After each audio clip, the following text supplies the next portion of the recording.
एक समय की बात है। एक विधवा औरत की 3 बेटियां थी, कमला, पूजा और रेखा। कमला सबसे बड़ी, पूजा मझली और रेखा सबसे छोटी बेटी थी।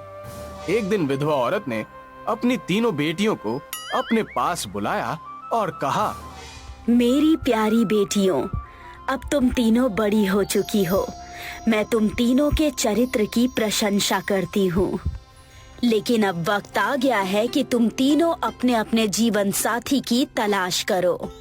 माँ, लेकिन अपने जीवन साथी की तलाश कैसे करेंगे? मेरी सास ने जो तरीका तुम्हारे पिता को बताया था, वही तरीका मैं तुम्हें बता रही हूँ। तुम तीनों अपने हाथ में एक एक कबूतर लेकर उस कबूतर को उड़ाओ। जिस दिशा में कबूतर उड़ेगा, उसी दिशा में तुम अपने जीवन साथी को ढूंढने जाओगी। सबसे पहली बेटी ने कबूतर छोड़ा। कबूतर जा जा जा और बता मेरा प्यार किस दिशा में है। बड़ी बेटी कमला का कबूतर पूरब दिशा में गया। तो मुझे अपने प्यार को खोजने पूरब दिशा में जाना है। उसके बाद मझली बेटी ने कबूतर छोड़ा। कबूतर जा जा जा और बता मेरा प्यार किस दिशा में है। मझली बेटी पूजा का कबूतर पश्चिम दिशा में गया। तो मुझे अपने प्यार को खोजने पश्चिम दिशा में जाना है। अंत में सबसे छोटी बेटी रेखा ने अपना कबूतर छोड़ा। कबूतर जा जा जा और बता मेरा प्यार किस दिशा में है। छोटी बेटी का कबूतर दक्षिण दिशा में गया। तीनों बेटियां अपनी अपनी दिशा में निकल पड़ी। सबसे बड़ी बेटी जिस दिशा में गई, उस दिशा में उसे एक लकड़हारे का हैंडसम सा बेटा मिला।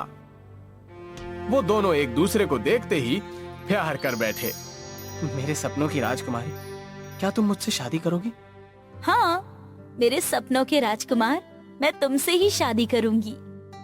मझली बेटी जिस दिशा में गई, उस दिशा में उसे एक मछुआरे का बेटा मिला, जिसके शरीर से मछली जैसी महक आ रही थी। तुम्हारा नाम जो भी हो, तुमसे बहुत बदबू आ रही है। अरे, ये बदबू नहीं, मछलियों की महक है। मैं कितने दिनों से अपने प्यार का इंतजार कर रहा था। क्या तुम ही मेरा प्यार हो? हाँ, मुझे भी अपने प्यार की तलाश है। इस तरह बड़ी और मझली बेटी को उनका प्यार मिल ही गया। अब रह गई सबसे छोटी बेटी रेखा। रेखा दक्षिण दिशा में आई थी और उस दिशा में घना जंगल था। जंगल को देखकर रेखा को बहुत निराशा हुई, क्योंकि जंगल में उसे कोई इंसान दिखाई नहीं दे रहा था। मैं ये कहाँ फंस गई? मुझे तो घर लौटने का रास्ता भी इस घने जंगल में नहीं मिलने वाला। ये जंगल इंसानी बस्ती से पूरी तरह वीरान है। हे भगवान, मेरी कुछ तो मदद करो। काफी देर भटकने के बाद रेखा को एक पेड़ के ऊपर एक घर दिखाई दिया। ऐसा लग रहा था जैसे किसी इंसान ने उस घर को बनाया है।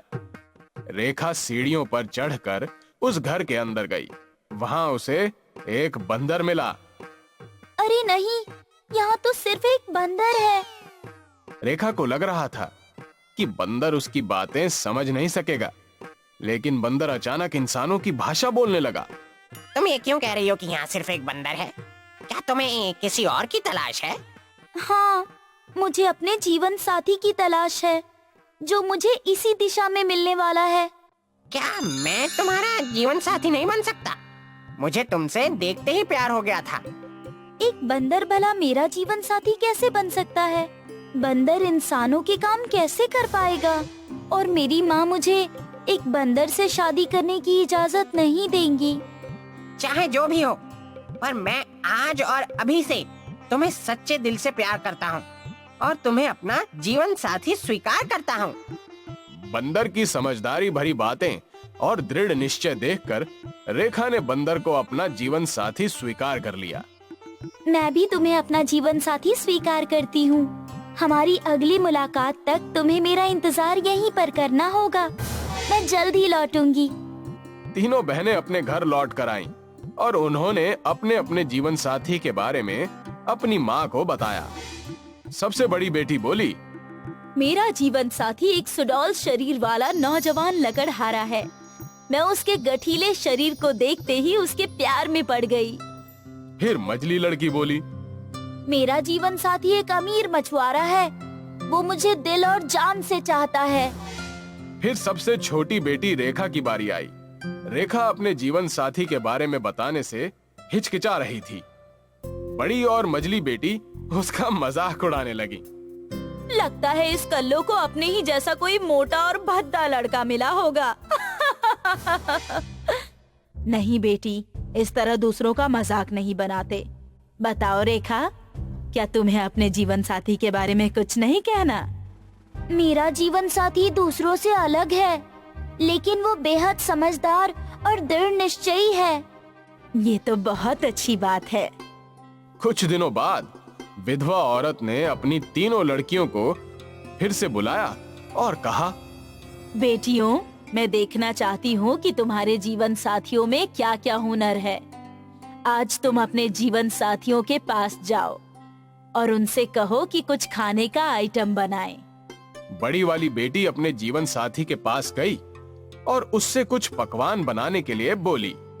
हाँ, मैं छोले आलू बहुत अच्छे बना लेता हूँ, तुम उन्हें ही ले आओ। मझली बेटी अपने मछुआरे जीवन साथी के पास पहुंची और कुछ पकवान बनाने के लिए बोली। मैं मछलियाँ बहुत अच्छी बनाता हूँ, तुम उन्हें ही ले जाओ। सबसे छोटी बेटी रेखा बहुत निराश होकर अपने बंदर जीवन साथी के पास पहुंची। मैं तो सोच रहा था कि तुम मेरे पास खुश होकर लौटोगी, लेकिन तुम तो काफी उदास और निराश लग रही हो। बात ही कुछ ऐसी है। मेरी माँ ने कहा है कि मैं अपने जीवन साथी से कोई पकवान बनवा कर लाऊं। अब तुम भला पकवान कैसे बना सकते हो? मैं एक नहीं, ढेरों पकवान बना सकता हूँ। बंदर ने एक ढोलक निकाली और बजाना शुरू की। देखते ही देखते पूरी वानर सेना वहां उपस्थित हो गई। बंदर ने किसी राजकुमार की तरह आदेश दिया, 1 दर्जन स्वादिष्ट पकवान बना कर लाओ। मीठे, खट्टे, नमकीन, मिर्ची वाले सभी तरह के पकवान बना कर लाओ। वानर सेना गई और कुछ ही घंटों में ढेर सारे स्वादिष्ट पकवान बनाकर ले आई। उस रात माँ के सामने बड़ी बेटी और मझली बेटी सिर्फ एक एक पकवान लेकर हाजिर हुई, लेकिन छोटी बेटी 1 दर्जन स्वादिष्ट पकवान लेकर हाजिर हुई। विधवा छोटी बेटी से बोली, रेखा, तुम्हारे जीवन साथी के हाथों में तो वाकई जादू है। अपनी माँ के मुंह से तारीफ सुनकर रेखा बहुत खुश हुई। बेटियों, अब वक्त आ गया है कि मैं तुम्हारे जीवन साथियों से मुलाकात करूं। कल सवेरे 10 बजे उन्हें मेरे पास बुला कर लाना। मैं उनकी अक्ल की भी परीक्षा लूंगी।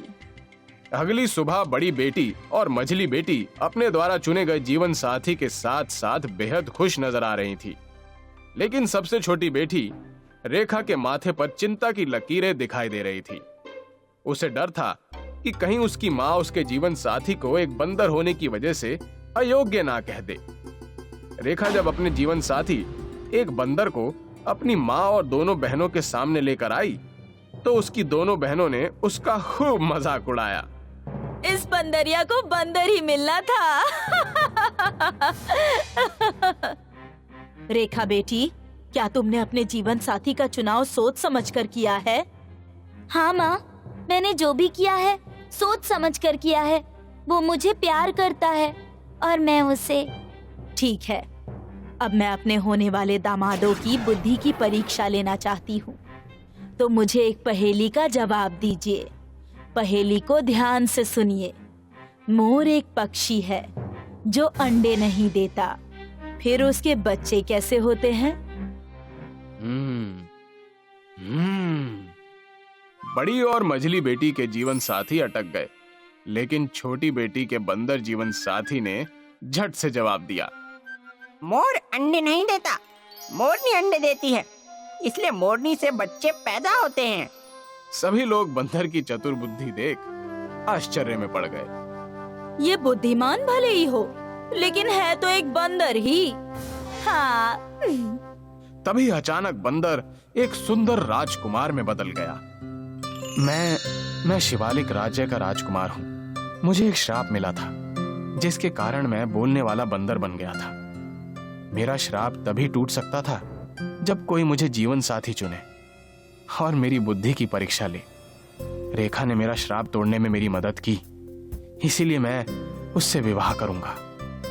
रेखा और राजकुमार की शादी हो जाती है और वो खुशी खुशी रहने लगते हैं।